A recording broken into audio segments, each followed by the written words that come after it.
This week on The Real Buffs, I ain't afraid of no ghosts. Ghostbusters coming up next. Hit the trailer. I would have went with Bustin makes me feel good personally, but Bustin makes me feel good.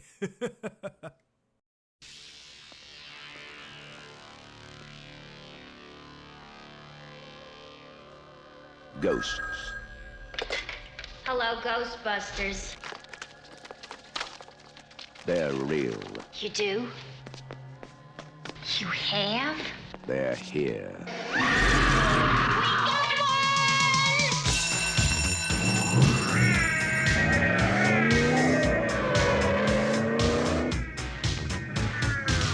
Ghostbusters. Hey, anybody see a ghost? They catch the ghost that won't stay dead. They're armed.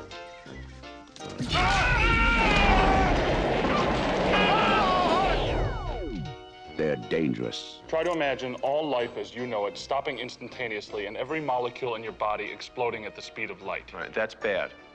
Okay. All right, important safety tip. Thanks, Egon.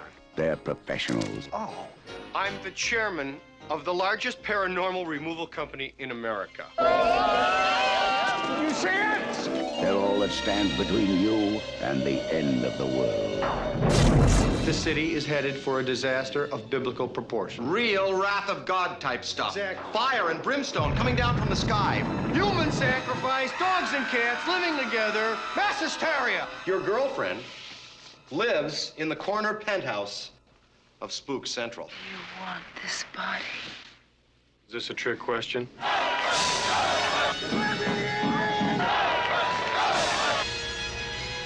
Got your stick? Hold! Beat him up! Smoke him! Make him hard! Ready!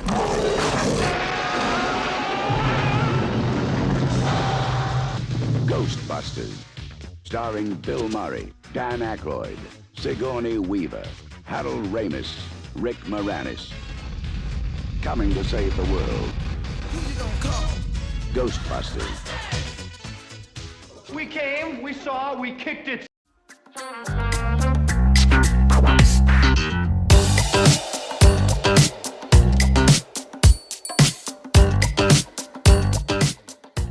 Welcome to The Real Buffs. I'm your host, Charlie. and I'm Matt. And this week, we are taking a look at the 1984 classic comedy film, Ghostbusters. Directed by Ivan Reitman, starring Bill Murray, Dan Akroyd, and Harold Ramis. Ghostbusters, probably one of the most iconic films that we've done to date. And we will get into that, but maybe even one of the most iconic films of the 80s. And certainly one that has stuck with me for the majority of my life, obviously. 1984. Released a little bit before I was born, a couple years there. 2-3 years before I was born. So, yeah, this has been a big movie for me my entire life. I can't, remember a time where this movie wasn't a thing. Yeah, I honestly can't remember when I even first watched it. I just probably on TV or something like that, because obviously it was from before I was born. But it's one of those that's just always been a thing. Just constantly throughout my life, everybody just kind of one of those, you're a kid, Ghostbusters, the logo, the suits, it's one of those that you're almost born knowing, especially if you're a movie nerd or any sort of paranormal nerd, things like that. You don't have to be into movies. Just it launched, I would almost even think an entire ghost following in a way that influenced the paranormal world and the way we looked at things. It was fun. It was big for science fiction at the time, man. And a lot of great actors and actress in this film as well. The heavy hitting cast that we get from this film too. It's just one of those that's massive, man. Just massive. Oh, yeah. Even just going down the list of who's in it. Obviously, the big three, you got Bill Murray, Dan Akroyd, Harold Ramis, Sigourney Weaver, Rick Moranis, who is fucking amazing. Annie Potts, William Atherton, and then obviously Ernie Hudson as Winston. So yes, yeah, it's a great movie and an amazing cast, and you can go down the line there's even better casts. It's funny when we were watching this. I pointed out to Steph, you remember like the librarian at the beginning? I'm like, oh, look who it is. So it's Ray Finkel's mom there. Yes. So I don't know if you caught that too. I'm I like, didn't at oh, first, but yeah, now that you look back and everything like that, you definitely catch on to some of those little things. yeah, it's good. Yeah, it's obviously why we're doing this movie. It's 40 years ago, and we just got a new movie, Ghostbusters: Frozen Empire, which I haven't seen. Matt, have you seen yet? I haven't had a chance. Carrie took Oliver to go see it, so I didn't get a chance to go see it yet. It's been kind of busy and hectic in life. It's on top because I loved Afterlife. Like Afterlife was such a good addition, and so I'm excited with Paul Rudd and Finn Wolfhard, and just seeing like the cast that they kind of how they transferred over while still having like Bill Murray and Ernie Hudson in it, and the way that they honored Harold Ramis in the last one. It's definitely on my top of my list. I gotta get there. I chose to see Godzilla over Frozen Empire, actually. Yeah, that's fair. Like, go see Godzilla first. Yeah, so unfortunately, unlike the Dune podcast where we had a little bit of a sneak peek review of the new film, we won't be having that today, unfortunately, because Matt and I both haven't seen this one yet. Just sounds like life has been a little bit busy for both of us over here, Matt. Yes. And obviously, I didn't even say welcome back. We missed you last week, obviously, with the Terminator pod having Calvin fill in, so missed you on that one. But let's dive into it. We'll do the Chat GPT summary. Ghostbusters is a blend of comedy, fantasy, science fiction, directed by Ivan Reitman. The film follows three eccentric scientists, Dr. Peter Venkman by Bill Murray, Dr. Raymond Stantz, Dan Akroyd, and Dr. Egon Spengler, Harold Ramis, who lose their positions at a New York City university and decide to become Ghostbusters to wage a high-tech battle with the supernatural. They open a ghost removal service and soon find themselves at the center of a citywide paranormal crisis. The team develops sophisticated equipment to capture ghosts and become popular heroes as they combat a wide array of supernatural pests. The plot thickens when they encounter a gateway to another dimension, a doorway that will release evil upon the city. Ghostbusters must now save New York from complete destruction. The film is celebrated for its unique blend of humor, memorable characters, innovative special effects, becoming a pop culture phenomenon and spawning a franchise, including sequels, animated series, and merchandise. So, we kind of touched on this already, but what's your relationship like with this film as a whole? And I guess the franchise as a whole, for that matter, too, Matt. It's a special place, man. It was always on TV growing up, what was it, like TBS, TNT, or whatever it was. It's always on TV. You kind of, as a kid, it's one of those things that you're afraid of the dark as a kid, right? And watching Ghostbusters is one of those like lighthearted ways to kind of move past that, I guess, and grow your relationship with movies. And kind of one of those films that just is on the pantheon of why I fell in love with filmmaking and film in general. It's because of movies like Ghostbusters. I guess it's more of a comedy, but to me, I always classified it under like science fiction more so for whatever reason. So that's kind of where I place that. But I guess it could be as a comedy, and it's got it all, man. I mean, it's fun. It's just an adventure, and that's what I want in a film, is just to lose myself in the moment, and that's what it does. Yeah, this isn't your typical indie, let's look at life and feel. This isn't Manchester by the Sea by any chance, Yes. I don't know if you've seen that one, Matt, where it's like you leave it and you're just like gutted after that film. But yeah, so it's a fun movie. It's a comedy that obviously it's probably like the iconic blockbuster comedy of all time. Like one of the ones that really started it, I would say. That and like Beverly Hills Cop of the 80s. Another big film I think that came out in 84 as well. So yeah, it's always been it was a cultural phenomenon in 84, but it's always kind of stuck in the pop culture lexicon throughout its entire 40-year run. You look at the effect it had, the song too. The song has sort of become on everybody's, at least my Christmas playlist every year. Christmas, it's a Halloween playlist too. Christmas playlist. What the hell am I talking about? Halloween. Hey, Listen, I mean, each their own. I'm getting my pagan holidays confused over here, right? I'm sorry. Jesus comes out saying, "Bustin makes me feel good." Yeah, I mean, Rising the Dead and all that. Like, I figured Halloween is a better holiday for him. I don't know.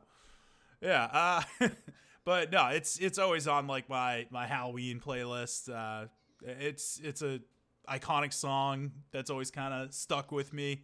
My relationship though with the series as a whole actually didn't start with the first film. It started with the animated series for me. Just growing up as a kid, like I watched the animated series first before I watched the film, and obviously liked the first and the second film because I, as a kid, just a sucker for those sequels. I'm like, oh, I want to see more Ghostbusters, so loved the second one as well. Yeah, I had a great time with this, as always. And I've always held this movie in high regard. Even as we look at it 40 years later and some of the special effects, do they hold up? Some of them still look pretty good. A lot of good practical effects in there. We look at like the makeup and the props and like some of the puppets that they create for the for Like our Stay Puft Marshmallow Man. It still looks pretty good considering because it was like practical effects. Yeah, it was. It was a guy in a suit. I mean, Yeah. it still looks pretty good.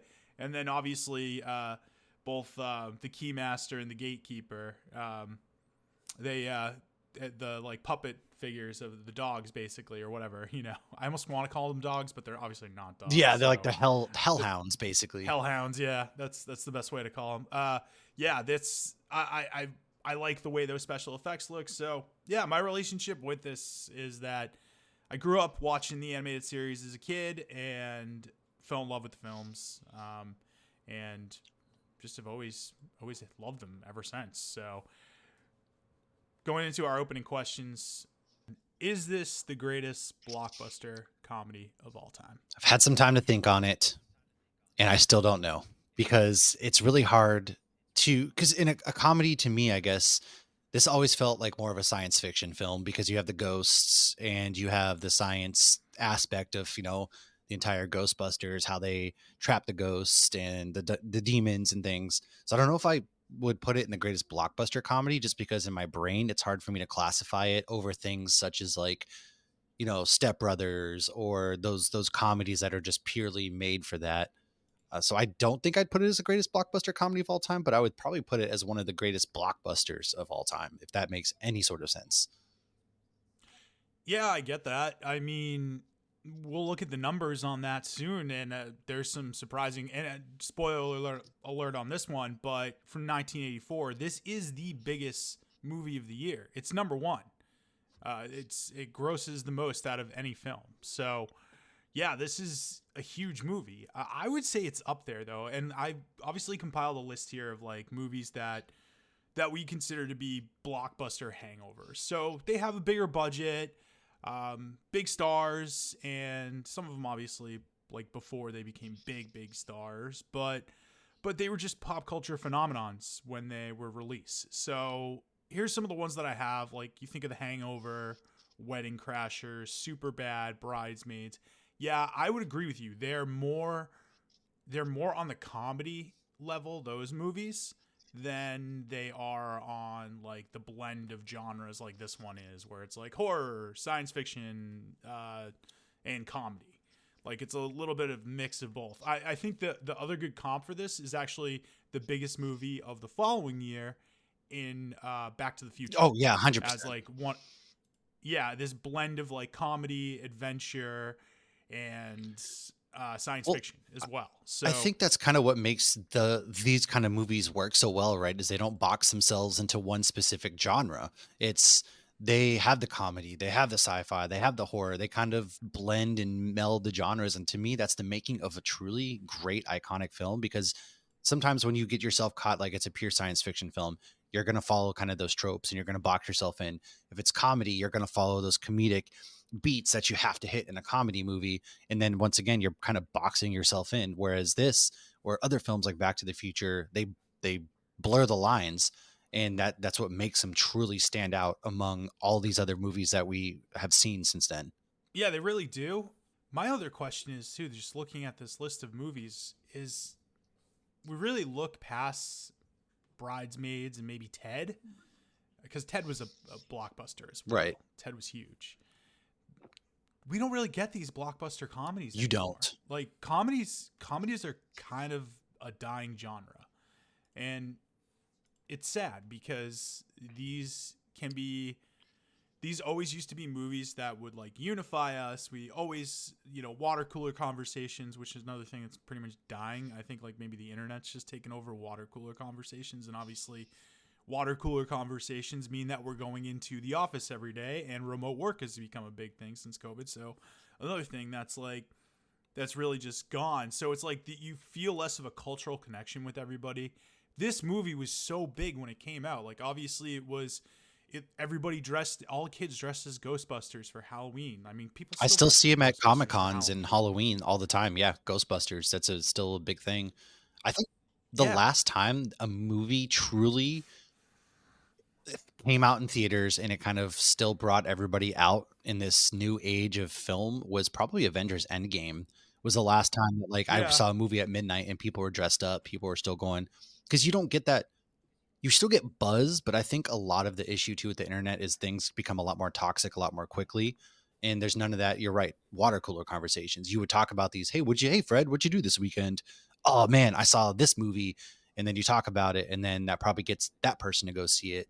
Whereas the internet and the day of spoilers and X, Y, and Z kind of have taken that away. And then comedies, in the 2010s, now 2020s, there haven't really been a really great comedy movie that's going to live on for decades. No, there's always been that one blockbuster a year, maybe sometimes multiple. Like you go into 2007, there was like multiple that year, or 2004 we got like Dodgeball and Anchorman, which were both like big films at the time. And you got these films that everybody's talking about. But to your point, like we really, that Endgame one was obviously a little bit different. That was pre-COVID even too. Actually, Matt, maybe this year was a little bit different with Barbie because you did have a little bit of that with Barbie and Oppenheimer, the Barbenheimer effect of 2023. People were dressing up to go see Barbie. Yeah, that's actually a good point. It was and it is a comedy. It's a comedy and a blend of different things. It's comedy fantasy almost. Good point. Actually. Yeah, I think, and that, but think about our culture. We don't have that as much anymore. Maybe Barbie was like was our swan song of these blockbuster comedies, or maybe they are going to make a comeback because there is something to the communal feel of being in a theater and laughing together with people that's different than sitting on the couch. And I think streaming is in part killing comedy these days. 100%. More than anything. Without a doubt, streaming has, I think, kind of, I don't want to say it's killed theater in general, but I mean, first of all, like movies are just expensive to go to. You got to think a family of four is paying over $100 to go to a movie, right? Whereas, hey, I know it's going to be on streaming in 30, 45 days. I can wait that long. But I will say that I experienced the Barbenheimer effect. Day one, I went and saw Oppenheimer at 10 a.m. There were people dressed up for Oppenheimer. And then I walk out of Oppenheimer right into the theater for Barbie, and people are dressed up for that. And I think that was it gave me hope for film again, being like, wow, all right, people will come out. If you give them a reason and you give them something truly iconic feeling, like that feeling again. And I think that's a lot of filmmaking these days feels almost just like factory made, where they're just pumping things out, then there's fatigue around certain genres, sure, and they're pumping things out. And so like it's shown that if we actually have a reason to come out, it will. If you build it, they will come, essentially, right? I was gonna say, I'm like, you're going for the Field of Dreams thing right here. I am. Yep. Yeah, I agree. I think that there has to be a conscious effort upon studios and filmmakers to get this stuff out.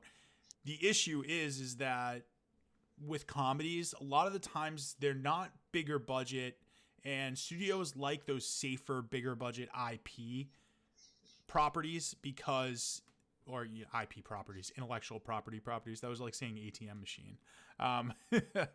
But no, they like those IP movies. So yeah, your Avengers Endgame, even Barbie for a certain extent. Yeah. And then you might be rare and get those ones where it's like you got Oppenheimer, but this is a Christopher Nolan project and it's a historical movie more than anything. So it's about the history of the atomic bomb and the man behind it. So yeah, it's a little bit of a different, it's still going to attract a certain audience because there's something that people already know about going into it. Whereas you get like something that's completely new. I mean, Ghostbusters was an original idea, original screenplay. It's not adapted from anything. This came from Dan Akroyd. So there's there's not much of that anymore. Studios are afraid to take risks, and this all kind of goes back to actually like 2007 and the financial crisis and everything like that.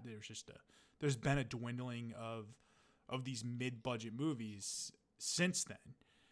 Right. And this was sort of like the bread and butter for a long time of the 80s and even the 90s for a long time. And so that I think there's just a confluence of things that are really affecting the blockbuster comedy here. I think one thing we left off too is the fact that I think studios are afraid to take risks nowadays too. Yeah. To lose money. You see a lot less risk taking as well. Whereas the 80s, man, it was a glorious time. I mean, look at all the movies that were made: Die Hard, RoboCop, Princess Bride, Breakfast Club, Back to the Future, Star Wars, E.T., Indiana Jones. Like, some of those, of course, were seen as risks, perhaps, maybe not.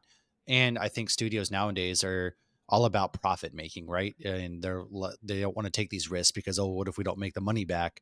Then we're wasting millions and hundreds of millions of dollars, and everybody just stares at box office numbers because we've become obsessed with that as well. Yeah, I mean, let's be clear though. Like, studios are gonna want to make money on their projects. So like, I get that. Like, it's an investment, their business, whatever. Like, but it's definitely harder for them to take risks. And now we look at what's going on with how we have IP's just been such a big part of it. Sequel after sequel, reboot, whatever it might be, all these unoriginal things, because studios are like, they have a built-in fan base, some familiarity with it. People are going to come to see this. So instead of taking the risks and doing like a new project, that's something completely different. So yeah, it's tough. Like, studios are just more risk averse, and I think business in general in America is more risk averse than obviously it was, and understandably, 2007 we're still kind of feeling the effects of that, or 2008 financial crisis, I should say. Yeah. Oh yeah. Yeah, I think we're still even feeling the effects of that, and we're almost 20 years past that at this point. So. People are quick to lose their jobs too. I mean, look at, this is deemed not a hit. All right, we're firing this studio head. So that's another thing I think as well. Oh yeah, you want to self-preservation. That's a natural thing. Yeah. So, yeah. You mentioned it before when we're looking at the 80s films though, and going through the gamut of some of these great ones. Like, this has to be in the conversation though of most iconic 80s films. I've got a list here of a bunch of movies that are just synonymous with the 80s. Is this a top 5, like, most iconic 80s film, you think? Or Oh, I think so, without a doubt. I mean, of course, you have Empire Strikes Back. That's Star Wars. That might be that's number everybody's. That's everybody's favorite Star. When you ask somebody, "Hey, what's your favorite Star Wars film?" They're gonna 9 times out of 10. Me, I would say Revenge of the Sith. Most normal people are gonna say Empire Strikes Back. Yo. But even nowadays, though, at like Comic-Cons, again, I like to use this as a marker for the pop culture because there's so many new superhero things. A lot of people tend to focus on anime and that. But Back to the Future, man, the whole cast has been going to Comic-Cons, like Michael J. Fox, and they were all just at MegaCon Orlando when I was there. And there's a massive following still for that. So that's obviously in the top 5. Terminator's right there. I do love Indiana Jones, so it's hard to pick a top 5, but Ghostbusters easily is definitely in the top 5. I would almost put it in the top 3 with Back to the Future, Star Wars. It's up there. It's kind of hard to say though, because there's so many like really iconic ones. So was the 80s the best decade for these kind of movies though? Like, looking at this list? Well, it's a different kind of film, because you look at the 70s, the 80s and the 70s are very starkly different in as far as filmmaking goes. So the 70s is like sort of the new Hollywood generation. Spielberg's coming up, all these other different filmmakers, Scorsese. So studios were actually more in favor of actually giving these directors and taking chances on these movies that wouldn't be deemed commercially viable. And it really wasn't until, I'd say, like, what changed everything was Jaws and Star Wars. Oh, yeah. Those are the 2 films that really changed everything, because those were the big blockbusters of the decade in the 70s. So you had those movies because studios were willing to take chance. I mean, granted, like, Star Wars was a original idea. You know, maybe he ripped it off from Dune. We talked about that. Maybe a little bit of Hidden Fortress from Kurosawa too, but you know, that's all right. He took some ideas and he made them sort of his own. So, but anyways, but Jaws was IP because it was based off like a hot selling book of the that summer as well. So, yeah, you had those movies. They came about, and then studios were more focused on those big commercial projects that would have mass appeal. And obviously, like, that's where they make their money. It became less driven by the director and the filmmaker behind it and more behind the story. And I think that's a good thing. I think it's a little bit of both. Like, because I would say, like, I'm more of a sucker for 70s cinema than I am for 80s, but I love these 80s films. Like, Raiders of the Lost Ark is you know, in the conversation for most iconic 80s film. It has to be. E.T. Yeah. We didn't even talk about yet, which is like probably the biggest film of the 80s. Like two Spielberg classics right there. And then, yeah, Back to the Future, Top Gun, which was a phenomenon in itself. And sort of like when you think of the 80s and you think of Reagan and that era and the Cold War and everything, how can you not think of Top Gun? But then you dive a little bit deeper. You go into some of these, like the Terminator, which we just talked about last week, which is, you know, that James Cameron classic that was more of an independent. It's you know, we talked about this last week. It's almost like it's more horror than sci-fi. Like I always say, it's almost like a slasher. Like we talked about it like last week, like how the influence of Halloween is all over that movie. So like you take a lot of this stuff from the 70s and it had this influence on the 80s to bring some of these movies with big mass appeal. So yeah, I mean, this has to be one of the most iconic of the 80s. Can we try and narrow it down to like our top 5? Do you want to try that? Attempt to? All right. I would do. If you got any others that are outside this list, obviously it goes without saying, add them. I would say Empire is number 1, hands down to me. I would put Ghostbusters as 2. Okay. Personally, I would go Raiders at 3, Terminator at 4, and Top Gun at 5, just as my personal preference of the films that I love. I love Back to the Future. I'd put it at 6. And then obviously from there, I'm not even going to try because it gets really hard, but that was hard enough making my top 5. Yeah, I was going to say, this is already really hard. That's what she said. Michael Scott. Yeah, I'm having a hard time as well. I think, I mean, honestly, like you could leave Ghostbusters out of the top 5 and it wouldn't be a crime, like at all. Just looking at this list, it's hard. And obviously there's some personal preference that goes in with this too. So yeah, I mean, it's hard enough leaving Aliens. Like, again, God dang. Yeah, I mean, and maybe when I say most iconic, that doesn't always mean the best. Because if I'm going to say what the best film in the 80s is, it's 100% Raging Bull, and that's it. Like, that's the best film of the 80s, bar none. But different story. Anyways, yeah, so I would say if I'm going with, like, a number 1, like, yeah, like Empire probably is number 1. I'd say for number 2 is Back to the Future. Like, that's my number 2. I do love Back to the Future. It's always, I might have had even more of an affinity for Back to the Future than I have for Ghostbusters as a franchise and just as a film as a whole. So I think it's a perfect film and a perfect script. So that's fair. Yeah. Yeah. So Empire, Back to the Future. I'd also throw in Raiders as 3. I'd throw. Yeah, I gotta go Terminator 4, and for 5. Ooh. I have to do this. This is for my wife. I have to put The Princess Bride at 5. I love The Princess Bride. That's fair. Yeah. So I know Ghostbusters more iconic. And I just gave 1 slot to my wife, so I'm trying to score some points on that one. But there we go. You're already married, man. Let it go. Yeah, whatever. All right, just trying to be a good husband over here. All right. So Yeah, that's where I would go. But like, do I feel great about leaving The Shining off of that, or Die Hard for that matter, Yeah. or Aliens, or Ferris Bueller? No, I don't. I feel bad about leaving E.T. off of it. So, yeah, that's a hard list to do. And if you catch me on another day, I might give you 5 different answers on that. So, I mean, that's completely where I'm at too. yeah. So that's where I think it's definitely in the conversation though for the most iconic 80s film. And just because of like the pop culture effect that it really had. So, Right. all right.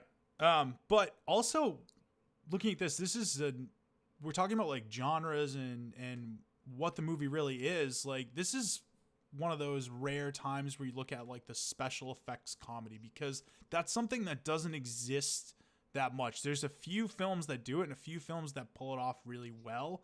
I think that this might be more popular as we go on because of the fact that it's, we've got more CGI now, and we've got AI obviously coming about. So there might be some like voice stuff that counts in that. But when we're looking at this, like, there's really like maybe 5 or 6 films that pull it off and pull it off great. Spaceballs being one of them, Ghostbusters. And then we look at some of the other ones. I'd say Men in Black, Galaxy Quest, Tropic Thunder, and Ted. And I'd say Ted is a special effects one because your main character, your main character is literally CGI. Like, unfortunately, it's not a real living bear. I wish it was. So. Yeah, that's a good point. I would agree with that. Man, especially Tropic Thunder. God, that movie is a near perfect film in its own right. Galaxy Quest is another deep pool, man. I haven't seen that one in a hot minute with, like Tim Allen and all of that crew there. And Men in Black was a fine film. I can't wait to cover that one. Yeah. Despite, Will Smith being canceled for slapping Chris Rock. Will Smith just kind of went off the deep end. He's going through some things. And when you're in an entanglement for so long with Jada Pinkett Smith, who clearly hates you, who can blame him for losing his mind? Yeah, I know. As Chris Rock said in his special, she hurt him way more than he hurt me. So, yeah, it's just, yeah. Anyways, but I do like it. Like, I liked Men in Black, but the special effects comedy is like is a rare thing. You don't see it happen that often. It doesn't work that often. Like, obviously you have one of the biggest flops of all time in a blockbuster comedy in Evan Almighty. So you do have some of those that just don't work out. Whereas Bruce Almighty, there was a good amount of special effects within that film, and it worked. I think it really just depends on the actor. The Mask actually is another good example of a special effects comedy where it's heavily driven by the effects, but it's only gonna work if the story works and the characters work. Like, it has to be woven in there perfectly, and it can't be too distracting. Like, the characters have to feel like they're making it work. And when you have somebody like Jim Carrey, it's gonna work. And I think in this one, if you have somebody like Bill Murray, who's just giving the greatest one-liners because he's amazing at that, and he's Bill fucking Murray. So yeah, it ends up working. Yeah, I agree with that. All right. Is this the best Bill Murray film? Oh my God, why are all these hard questions? What is this, 60 Minutes? No, what are you, Dan Rather? This is the Budweiser hot seat. You're on the hot seat, all right? Oh man. I mean, there's Groundhog's Day. I would say it's probably my personal favorite Bill Murray film because I love this movie so much that I will give it my personal. Is it the best? I mean, I don't know. That's all subjective. Matt, it's Osmosis Jones is the best Bill Murray film of all time. Right? I mean, I was thinking that in, Zombieland and Garfield. He made Garfield, clearly. Yeah. I mean, those are the two ones there. I mean, listen, it's up there. Like, you can't discount it. And I love the stuff he's done maybe late 90s with like Wes Anderson like his stuff with Wes Anderson. Different stuff though, like different kind of actor now. Like, it's a different kind of comedy, but he's still like just perfect for those films. So yeah, he's got that. And then like you've got obviously this movie is less of a comedy, but he provides so much he gives so much of a comedic element to this film, but Lost in Translation in 2003 Yeah. ScarJo. I fucking love that movie. That might be one of my favorites, but yeah, this is up there, but I like you. I've got to give it to something else, and for me, it's Groundhog Day. It's always been Groundhog Day ever since I saw it, and maybe it's because of like the time I saw it in my life, and it just had an effect on me, and I was like, wow, this is. I just understand it as like a way more beautiful film than. Don't get me wrong, like it's a different type of film. Like they're both comedies, but they both have sort of a fantastical element. But I just think that Groundhog Day has more heart to it. So yeah, and this is just more like commercial mass appeal and fun, and there's nothing wrong with that because I fucking love this movie. But that's it, and that's why I like Groundhog Day better. But I fucking love Ghostbusters too. So again, no wrong. It's all subjective especially when you get into this. There's just so much, man. Yeah.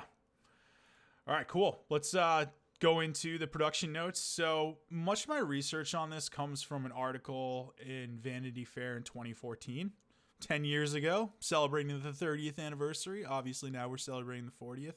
So this is the 10-year anniversary of this Vanity Fair article. So this movie owes a lot to Dan Akroyd. And according to this article, Akroyd's great-grandfather was a renowned spiritualist. The family had its own regular medium to channel the souls of the other side. So his grandfather was a telephone engineer and investigated the possibility of contacting the dead via radio technology. So interesting. Yeah. You can see where this cross of like science and the supernatural already was with Dan Akroyd from the start. So, Matt, let's ask, if you have this sort of phone, who are you contacting from the dead? Just, strike up a conversation. Oh, man, who am I calling? Well, Ghostbusters, that's who you're calling now. Obviously. I had to say, you said who you're going to call. This is the Ghostbusters podcast. Somebody has to say it, all right? You know what? I want to talk to Abraham Lincoln because I just want to know, like, what that was. I'm a history fanatic. And so I just want to like just strike up a conversation on the historical side with him, man. Like what the heck? Because the things that he did for history and the Civil War and everything, I just want to know what was his thought processes through all of that and how tired that man must have been. But if I'm thinking actor wise, I'm going to go Chris Farley as an actor because he was like one of the more influential people that got me into comedies growing up. So if I had to go an actor, it'd definitely be Chris Farley.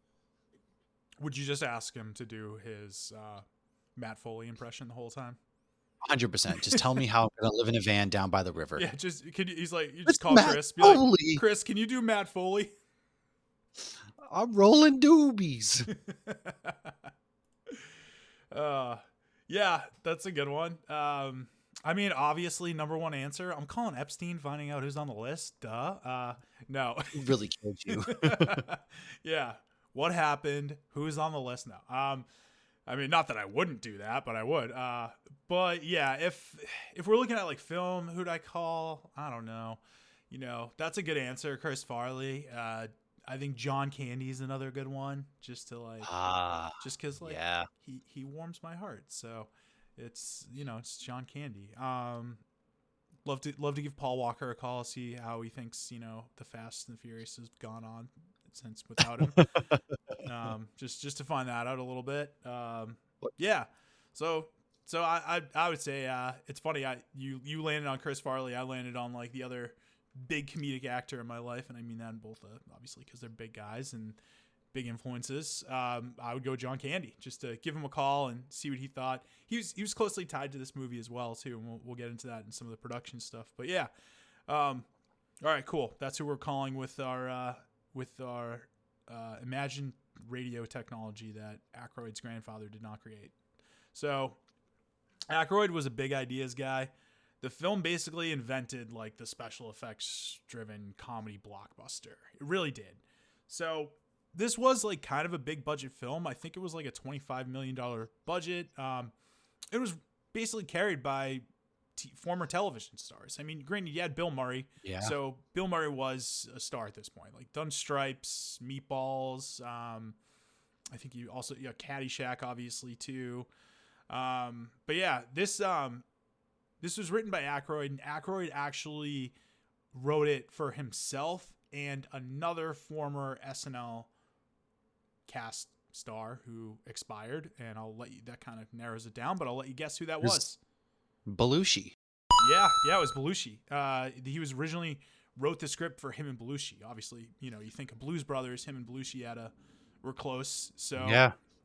when he started writing the script, like that's who he wrote it for. But obviously, after he died, Akroyd had to rewrite the script, and they basically had to shoot and edit the movie within a year's time. So yeah, they were pretty pretty against the gun here. So Akroyd got the idea of like Ghostbuster basically after he read an article in a parapsychology journal about a trap for ghosts. So yeah, that's where he got the idea from. And also when he was writing, because he had originally was writing it for Belushi, he does give an homage to Belushi a little bit in the Ghost Slimer.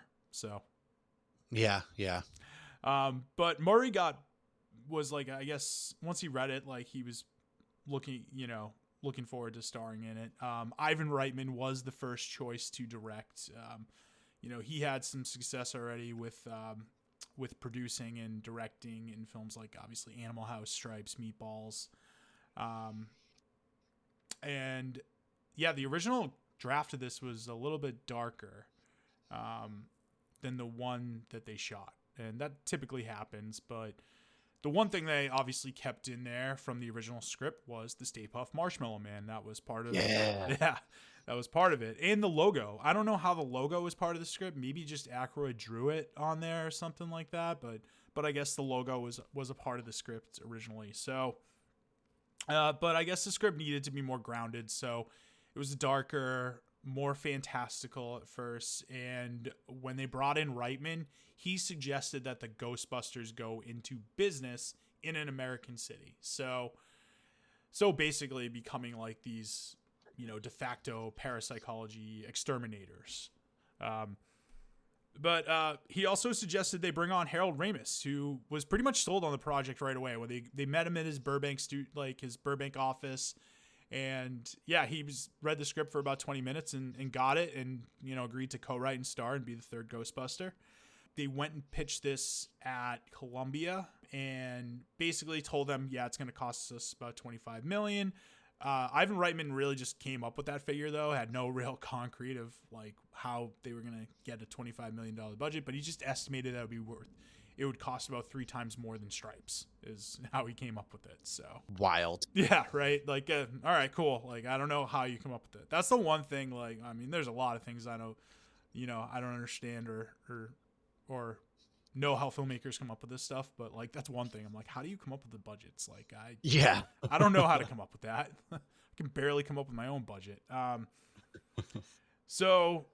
However, like because this is a comedy, $25 million in 1984 is a good amount of money. So it did set off alarm bells with Frank Price at Columbia, his higher ups, the president and CEO of Columbia Pictures, Francis Vincent, sent his top lawyer from New York City to Los Angeles to talk Price out of the project because it was such a risk. Like $25 million, they're like, that's for a comedy. Like, what are you doing?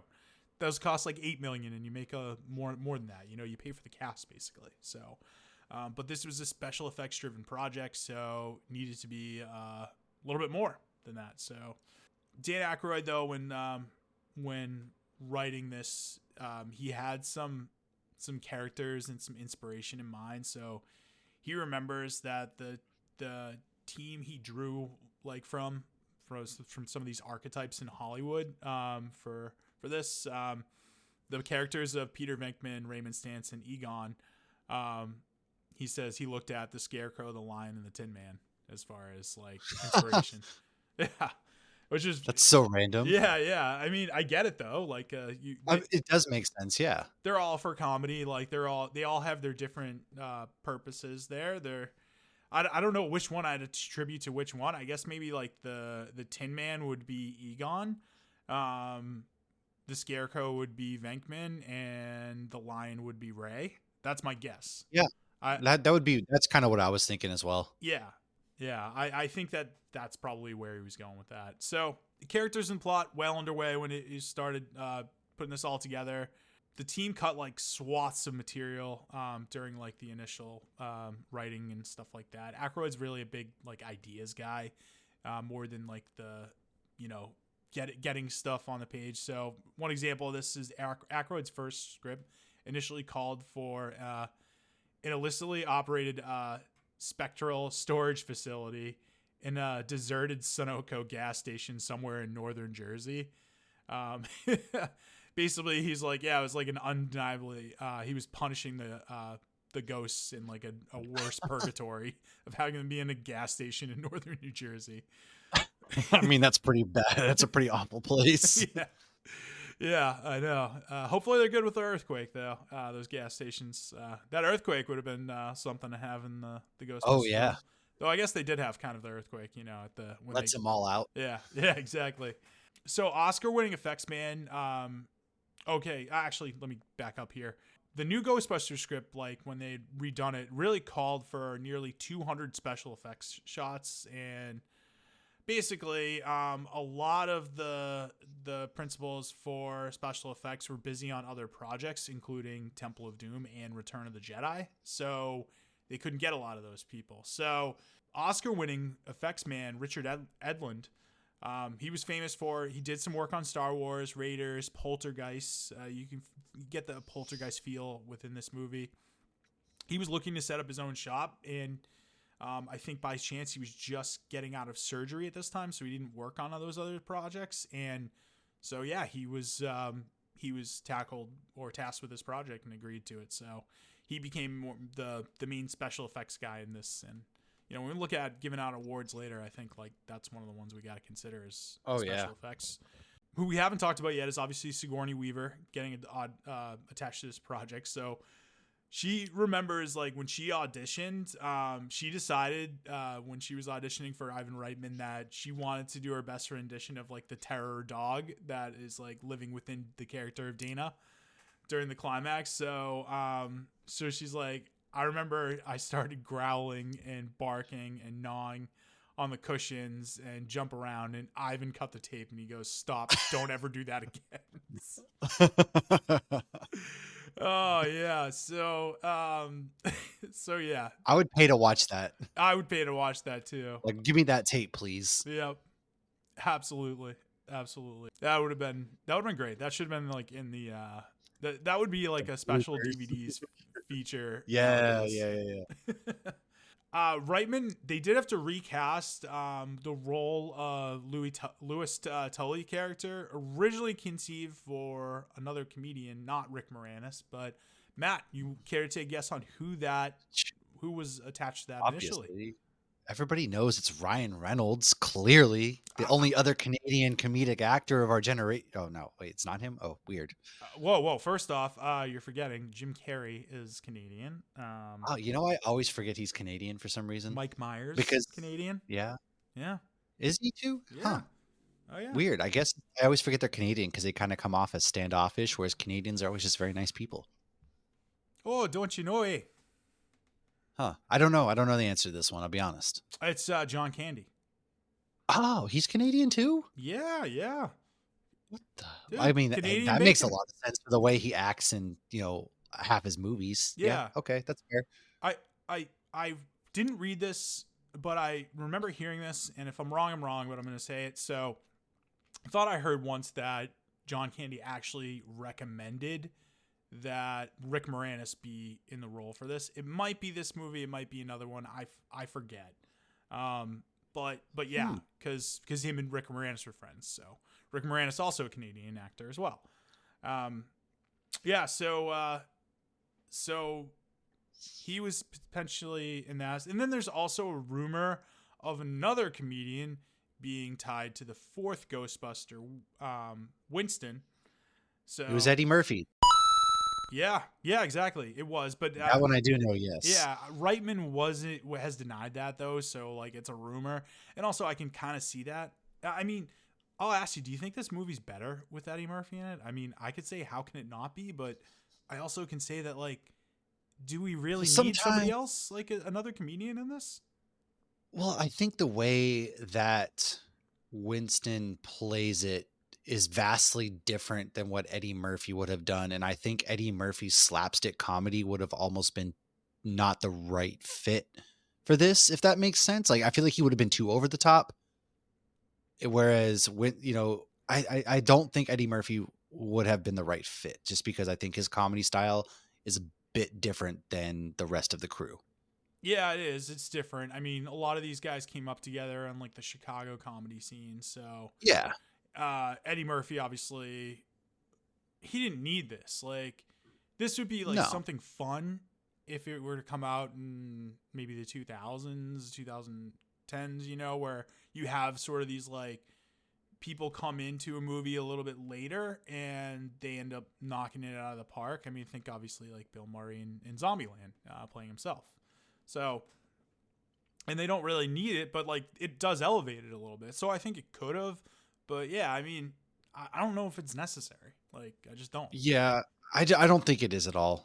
Yeah. Honestly, I'm happy with what obviously it worked out the way it all did. Eddie Murphy would have been too much. I mean, we can always look when we were using our Rick and Morty interdimensional cable box. We can always watch it later. Spoiler alert, that was going to be the version I would have actually picked just to see, because I always got to know. There's always that what if saying, knowing Eddie Murphy, I love Eddie Murphy, big fan of his. So that's spoiler alert. That would have been what I time traveled to watch. Well, we'll talk about it even more a little bit later, but yeah, that's a good one to go with. All right, but not too much production notes after this. So shooting wrapped in 1984.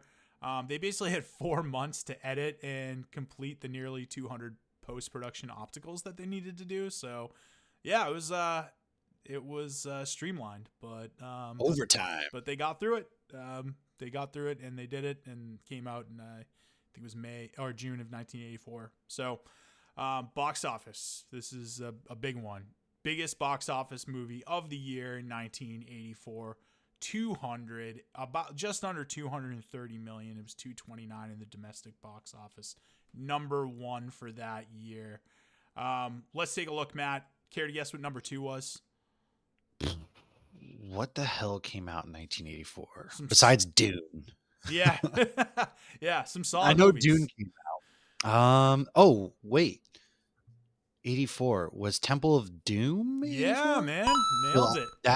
That would have been number 2, and I think like the Karate Kid would have been in the top 5 as well. Wow, look at that, Matt, nailing it. Karate Kid is in the top 5. I'm trying to think. Hold on, I think there's more. Okay, Gremlins came out in 84 too, right? Which one? Gremlins. Yes, dude, you nailed it. If you can get 5, I'm gonna send you Uber Eats later. I'll send you Uber Eats. No cheating. Honor system. What else came out? What else came out? 84. Footloose came out in 84, didn't it? It did, but it's not in the top. It's not in the top 5. Wow, you're close though, Matt. You got close. That was literally number 6. What's the actor? I'll be surprised if you get this one, to be honest. It wasn't Beverly Hills Cop didn't come out in 84. No, it did. We're doing it later this year. Did? Yep. It was Beverly Hills Cop was number 7. Oh, what the? You're missing number 5, and I will tell you it's another comedy, but I don't know if you're gonna get it. Another comedy. I don't remember what else comedy-wise came out 84. Police Academy. That came out in 84? Yeah. Huh. Yeah. Police Academy was the fifth ranked movie. That's crazy. That year, Police Academy made 81 million. Ghostbusters, far and away the biggest movie of the year at 229. It's made over 50 million more than Indiana Jones. Like, this is how big of a cultural phenomenon it was. So there's a lot. That's a stacked year for movies, man. Oh, like, if you think about it, dude, that's crazy. There's more. I mean, hey, we just did Terminator. That was another one that's in the top 20. Wow.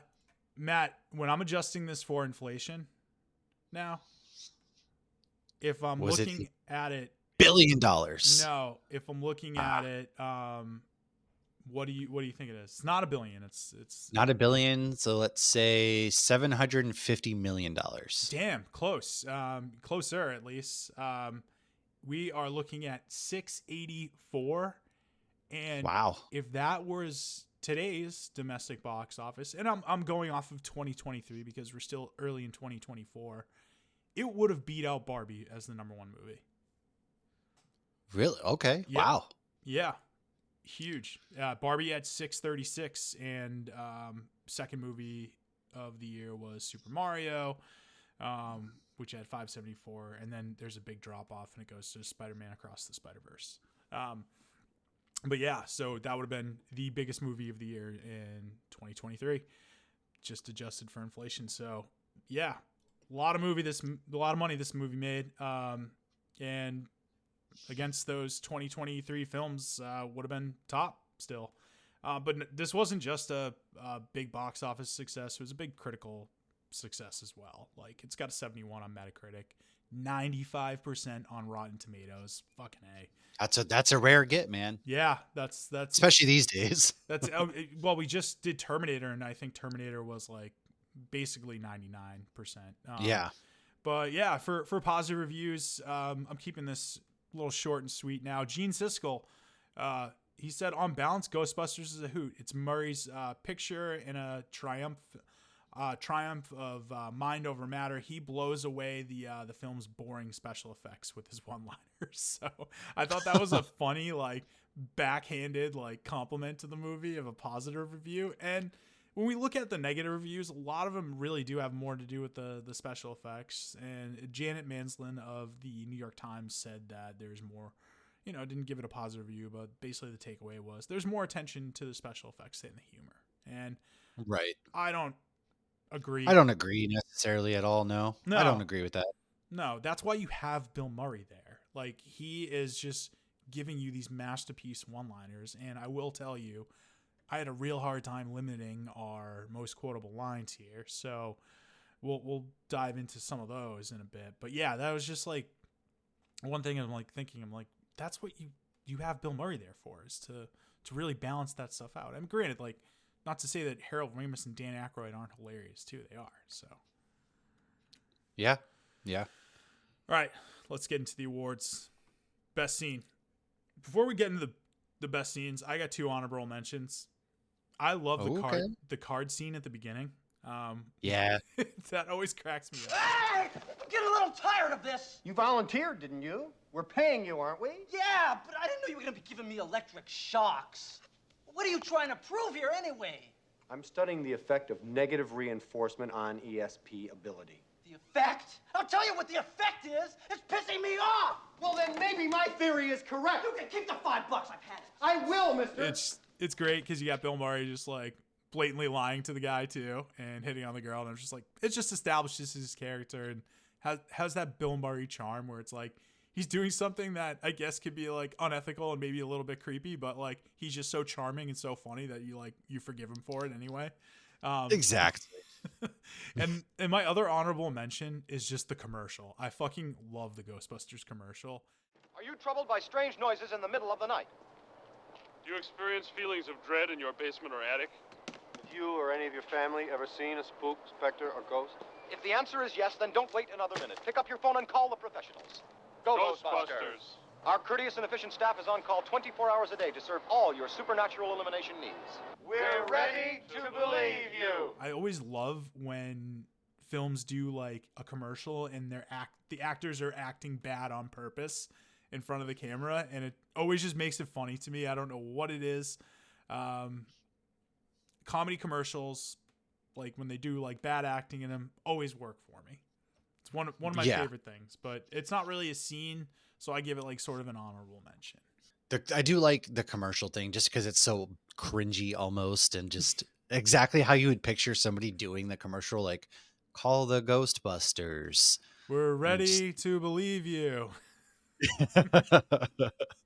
My favorite scene, it's always a toss up because I like when Slimer gets introduced, but Something about that first initial library ghost scene to me always is what really, really captured me into the movie. I was kind of like, okay, on board. And then I remember as a kid when I saw the library ghost scene, I was like, oh, hell yeah, I'm so in the bag for this movie. And so for some reason, I have like this affinity with it. But very, very close is the introduction of the Stay Puft Marshmallow Man, without a doubt. Oh, the end of like, I honestly think like when you get from like the mayor's office on is like the best part of the film. Yeah. Like maybe even before that when they go into Lewis's party, because like this film is like weird. It's like you have I think a great beginning, and like the middle is like, okay, you're going through like a little montage and stuff like that, you know, and then the ending is fucking amazing as well. And that's where I think the majority of the comedy comes in. But yeah, the library ghost scene also.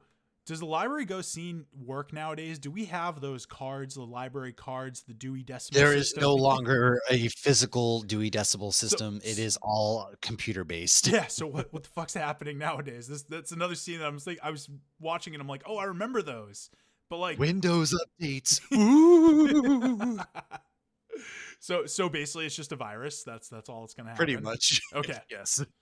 What are the like? There's like, aren't there like ghost like virus movies? I swear to God, there are. There definitely I think are. there have been some, that have come across there. I'm pretty sure. I'd have to look into it more because I don't think they've ever really made any noise in the paranormal world. But Unfriended. yeah, oh god, Something like that.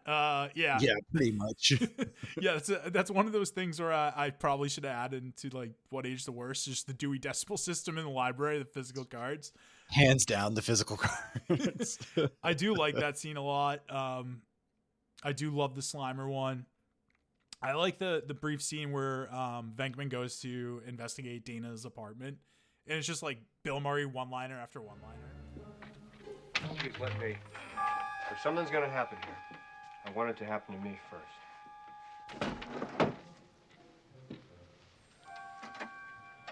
The closet.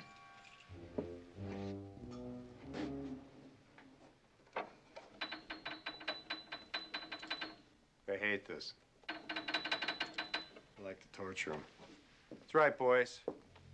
It's Dr. Venkman.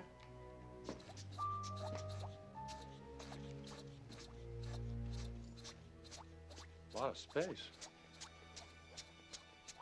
Just you? Yes. Good.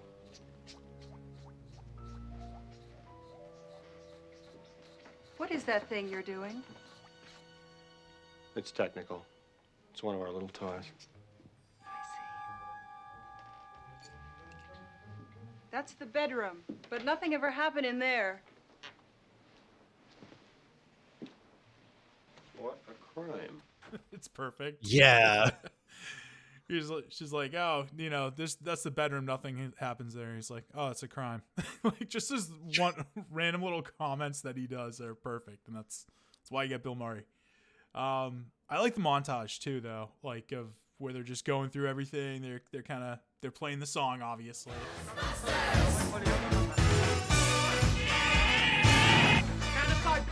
Hi, this is Larry King. The phone-in topic today, ghosts and ghost busting. The controversy builds, more sightings are reported. Some maintain that these professional paranormal eliminators in New York are the cause of it all.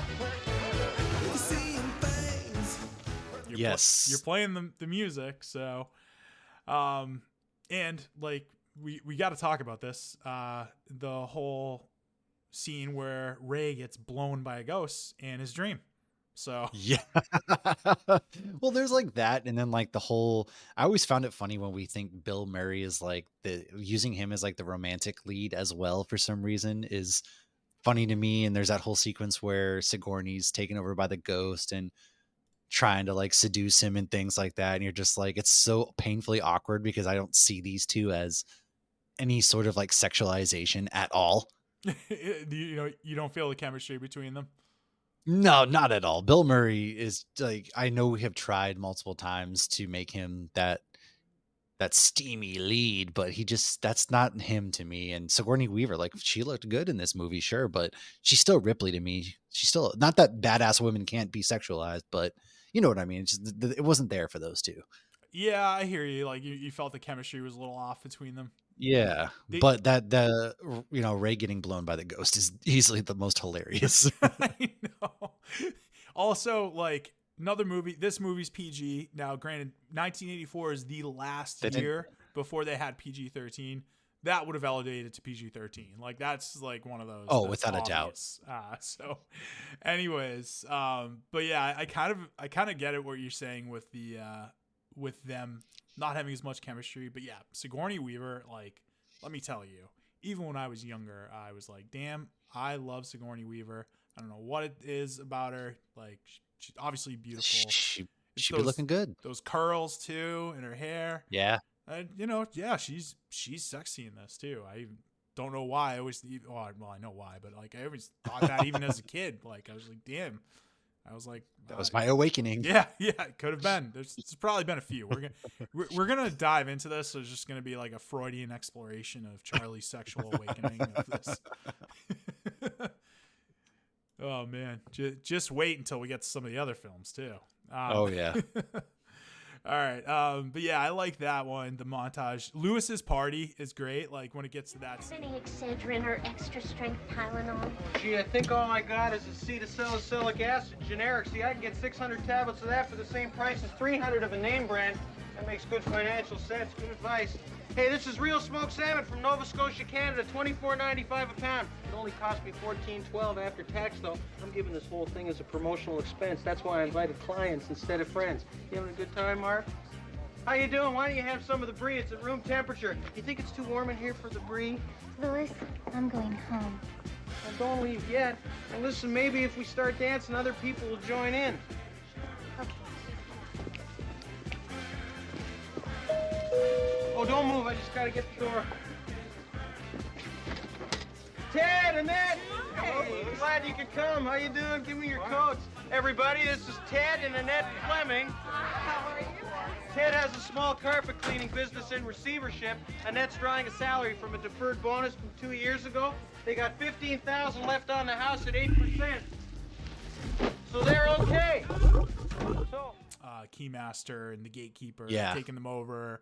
I think it's funny, like, because you go into the party scene where Lewis is hilarious. He's being like, yeah, he's like, I wrote off all the stuff on this party because, I invited just work friends, so I could do that. I was just like, Jesus Christ. I always love when he makes that switch, like that bad boy sort of too, because he gets possessed and it's Rick Moranis and it works so well. He's not even being he's just saying like No. ridiculous things, but in the Lewis voice, and it's fucking hysterical. Exactly. Yeah. He might be the funniest.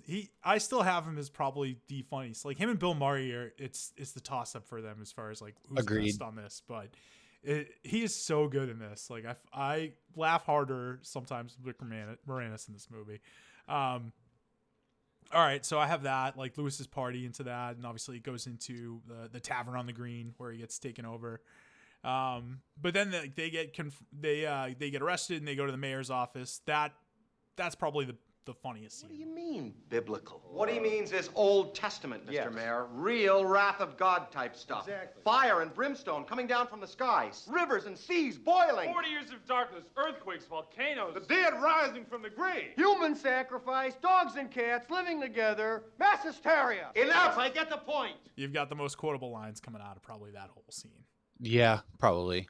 And then I just have like the ending, like when they get to confronting Gozier, they climb the stairs and everything like that. So yeah, I mean, it's just those are the best scenes. But you would say you like the library ghost scene the best still? I would still go with the library ghost for sure. Okay, cool. I'm gonna go with it's hard for me. I want to say Lewis's party. I'll probably go Lewis's party just because I love Rick Moranis so much in this movie. All right. Quotable lines, good God. There's so many of them, but one of the first ones that jumped out to me, I like this one, was with Ray, when he's talking about like how he liked the university, and he's like, I worked in the private sector. They expect results. I always thought that was hilarious. No, personally, I like the university. They gave us money and facilities. We didn't have to produce anything. You've never been out of college. You don't know what it's like out there. I've worked in the private sector. They expect results. Oh, when they go to visit the library though, and then Stantz is like, symmetrical book stacking, just like the Philadelphia mass turbulence of 1947. And he's like, Venkman's like, you're right. No human being would stack books like this. Symmetrical book stacking, just like the Philadelphia mass turbulence of 1947. You're right. No human being would stack books like this. Just the classic Bill Murray lines. Yeah. Oh, and then this is the Slimer scene when they go to take the elevator up, and the man looks at them. He's like, "What are you supposed to be? Some kind of cosmonaut?" What are you supposed to be? Some kind of a cosmonaut? No, we're exterminators. Somebody saw a cockroach up on 12. That's got to be some cockroach. Bite your head off, man. I just like that exchange. I like the one with the mayor that you have in here. Oh, yeah. It would be like my whole exchange where basically like the city is headed for a disaster of biblical proportions. What do you mean biblical? What he means is Old Testament, Mr. Mayor, real wrath of God type stuff. And then it goes down like at the end, he's like human sacrifice, dogs and cats living together, mass hysteria. Just like that whole line right there was just It's ridiculous. That's the best exchange in the whole movie. I like that one a lot. I do like some of the ones with even before that with Dana and Venkman when he comes to see her and she's already possessed. It's like she's like, "Do you want this body?" He's like, "Is this a trick question?" Want this body? Is this a trick question? And then she's like, "I want you inside me," and stuff like that. And he goes, "Go ahead." He's like, "No, I can't. Sounds like you've got at least 2 or 3 people in there already." I want you inside me. Go ahead. No, I can't. Sounds like you got at least 2 people in there already. Might be a little crowded. Oh, just the Bill Murray stuff. There's some good stuff in that, but even before they get to the the one that you're talking about, the mass hysteria one, you have the best one of the whole movie is everything was fine with our system until the power grid was shut off by Dickless People here. think they're seeing ghosts. And they call these bozos who conveniently show up to deal with the problem with a fake electronic light show. Everything was fine with our system until the power grid was shut off by Dickless here. They caused an explosion. Is this true? Yes, it's true. This man has no dick. Break it up.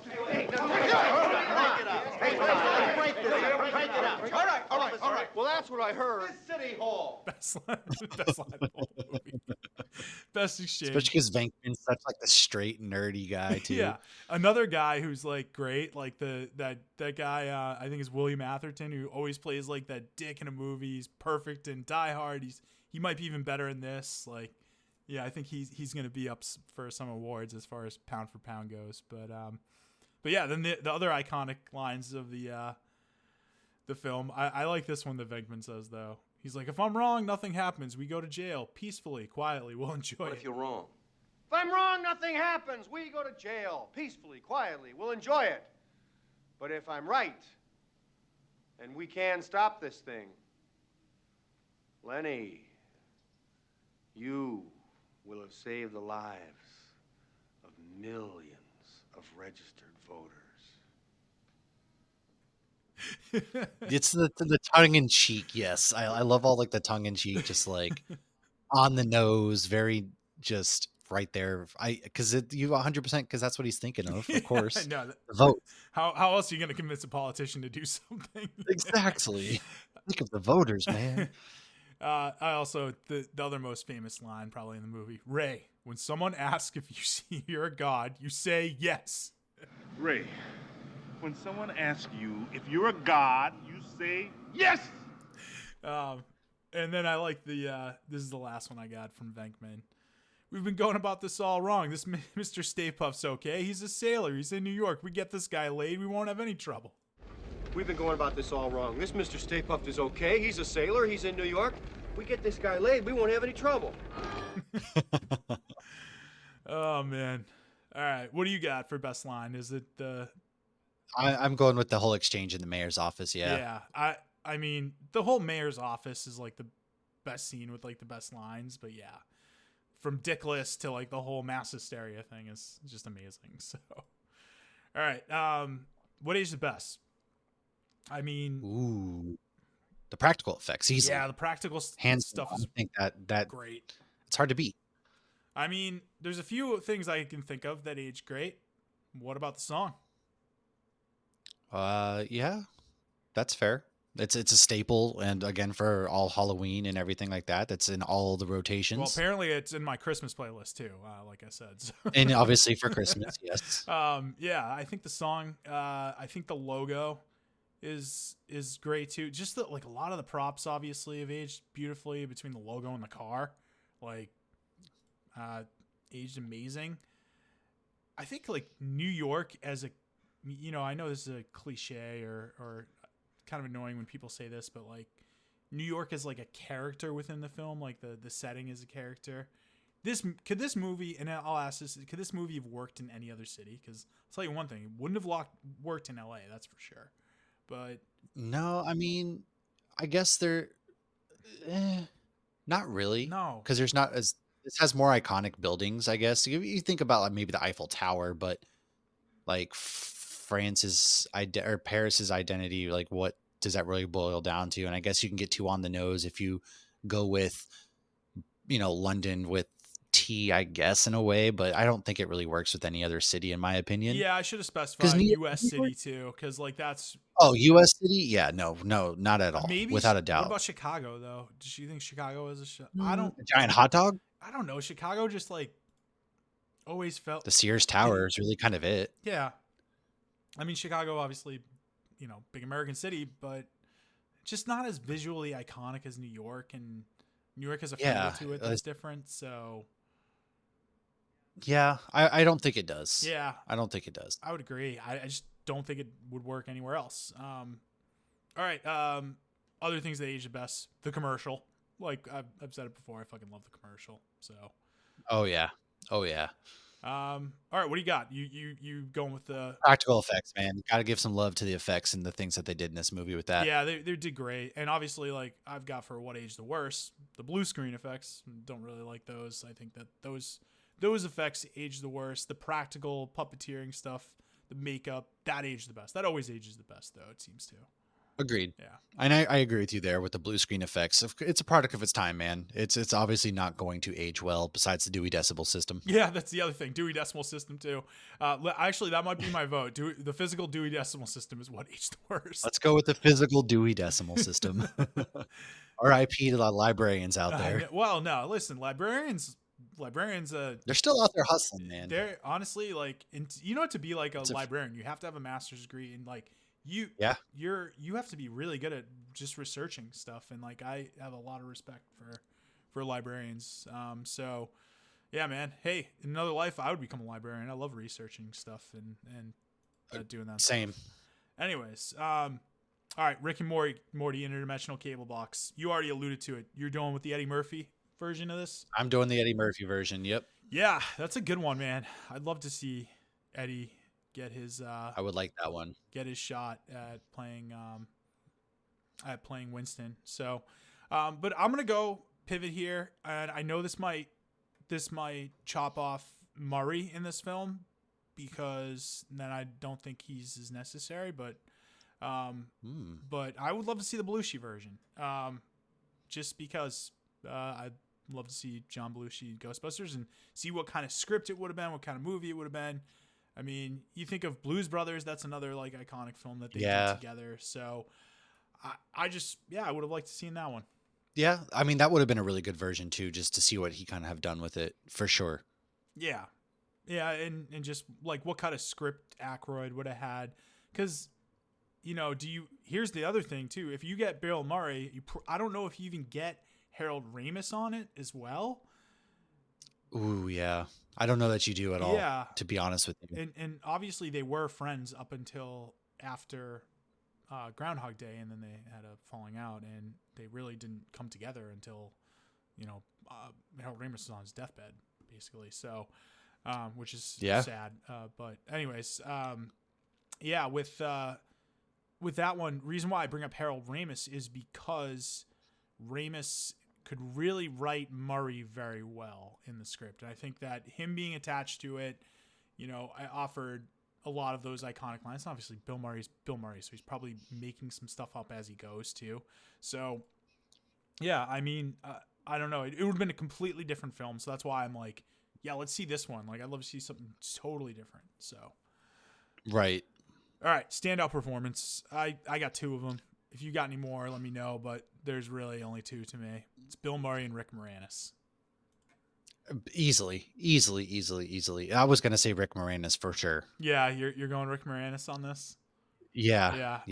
I mean, yeah, I'm going Rick Moranis too. I fucking love him in this. I laugh so hard when Lewis is on the screen. So, Agreed. Pound for pound. I alluded to this earlier, but it was hard to get a real good pound for pound in this because like of the people that aren't, that are in this briefly or are kind of in it too much. I say William Atherton as Walter Peck, as like that. He's such a dick. He's perfect for that role. He's so perfect. Like he's always perfect for being that dick in the 80s. So I just Agreed. I love him. I think he's great. Like I'm not expecting comedy out of him, but I think some comedy comes from him just like interacting obviously with the other characters. So, and the funniest line in the movie probably comes from his interaction at the mayor's office. So yeah, old Dickless over here. I'm going with him. That I would agree with that. He does the most with what he has. 100%. All right, cool. Who gets an Oscar from this movie? Bill Murray. Ooh, or Rick Moranis. I'll go Bill Murray. Bill Murray for best. I'll say Bill Murray. What about our guy who did special effects on this? Because I was thinking actors. No, yeah, I'm changing the special effects right there, Okay. hands down. Yeah, because that's what I was thinking too. Yeah, I would also say. I mean, yeah, I'll to throw it out there and be different. I'll put Bill Murray in there. Okay.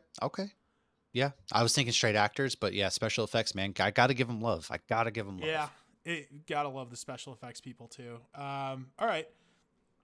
Yeah, they do have great special effects. But music moment, this was probably the easiest music moment we've ever done. It's one. It's the montage with the Ghostbusters theme. Like, that's it. Unless you want to tell me, like, the ending credits, but, like, I don't think that counts, so. No, it's the montage. Yep. Yeah. I love a good montage, man. I'm such a sucker for them. Oh, yeah. It's gonna be a montage. Do you remember that in South Park? Yeah. Oh man. Yeah, that's it. I mean, this is one of the better ones with like an original song in it too. It's so good. You know what montage I also love that's an 80s film is the Scarface one.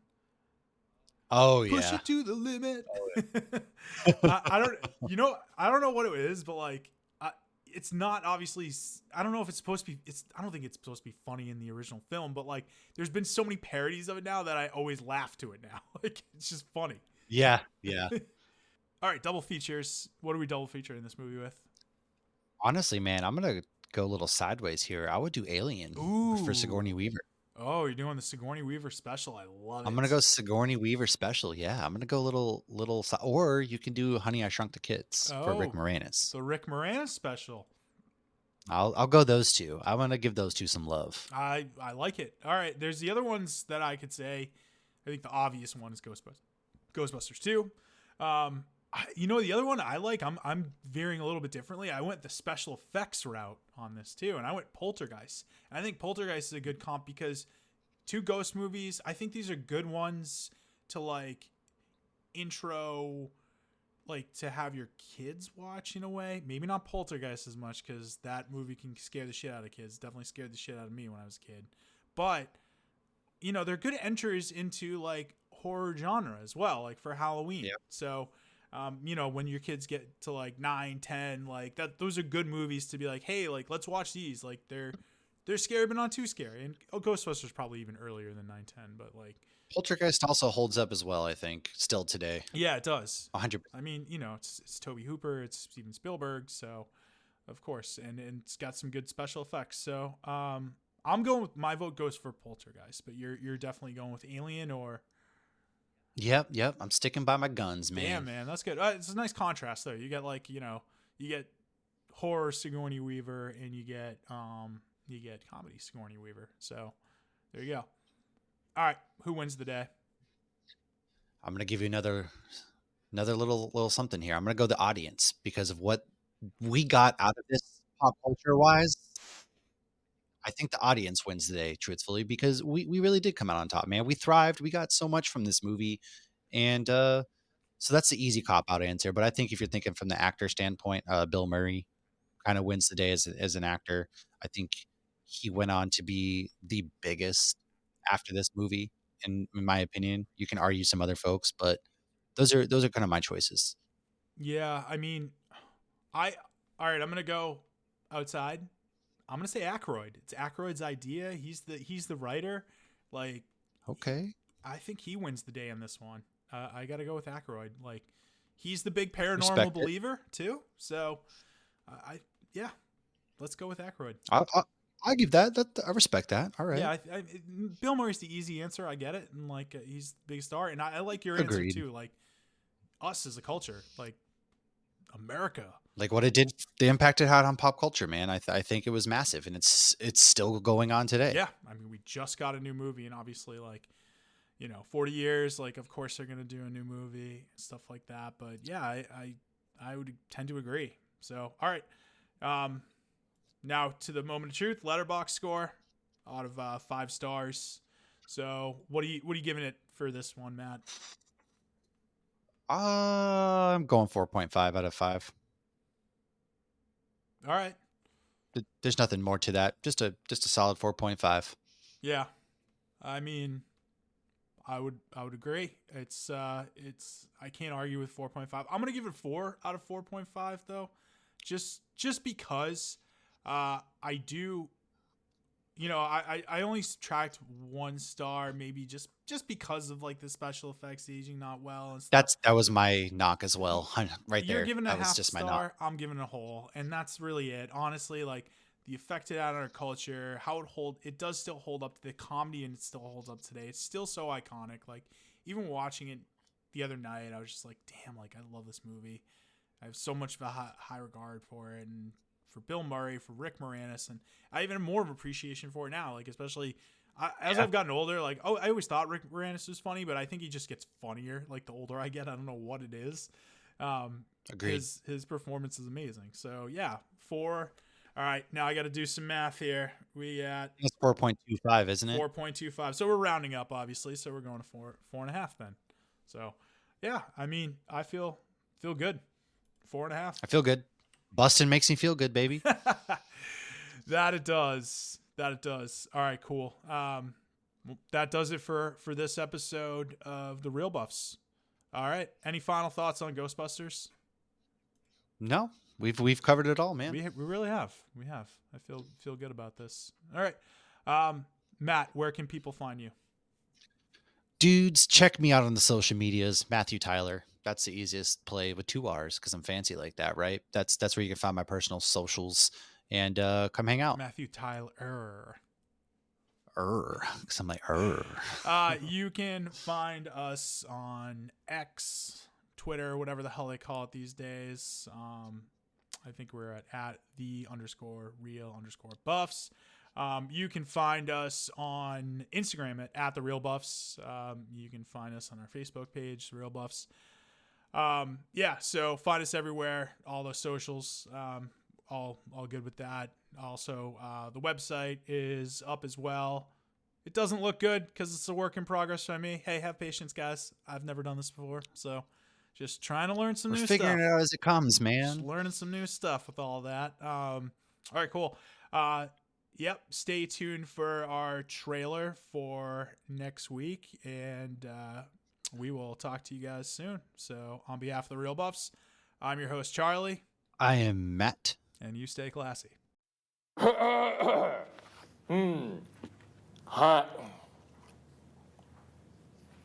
How much time? You're on. I love scotch.